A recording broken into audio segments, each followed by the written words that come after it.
Hello students. In your next task, you're going to be asked to model division using an area model. All right? So in this problem, I'm going to do an example that you can use as a guide as you try your own practice. The problem here for the example is 837 divided by 9.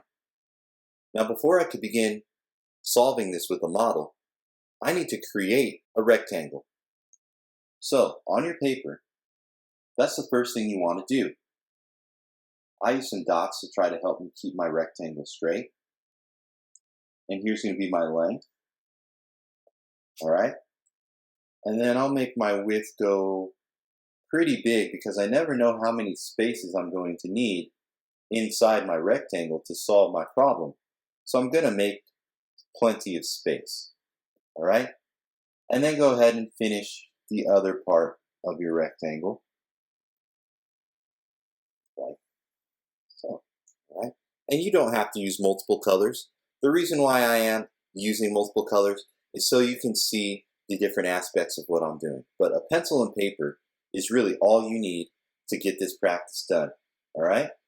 So next, we need to remember where the parts of a division problem can go on an area model.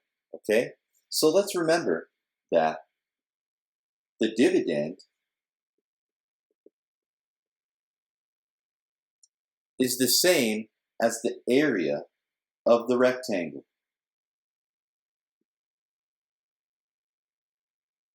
And the divisor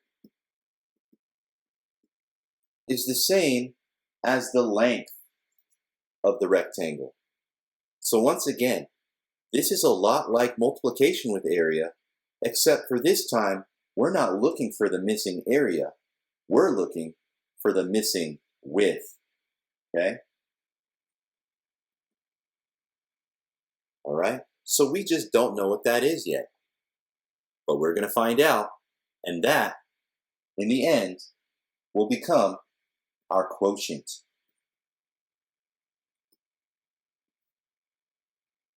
So let's go ahead and get started by first looking at our area.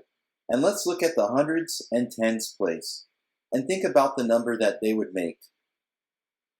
If you said 83, that's right. Now, think about your facts of 9 and think about the product that gets the closest to 83 in that set of facts. If you said 81, that's fantastic.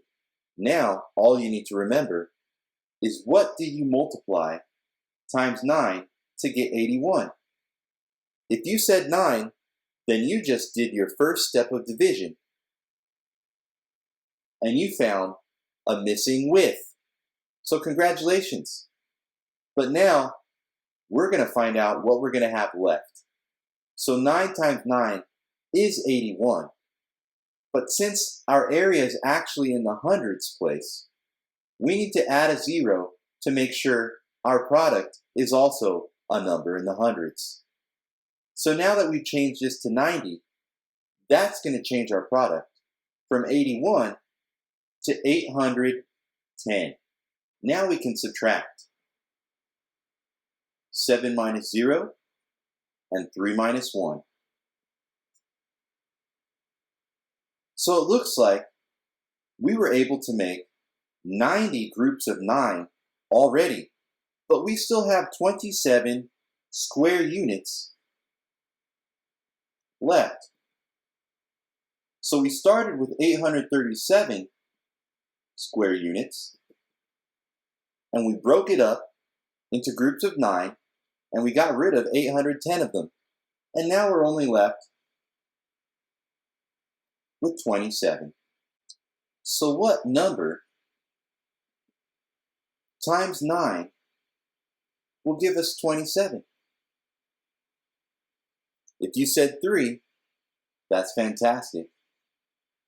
And since this number is just in the tens, and 3 times 9 will give us exactly 27, then we don't need to make any adjustments with placeholders or zeros.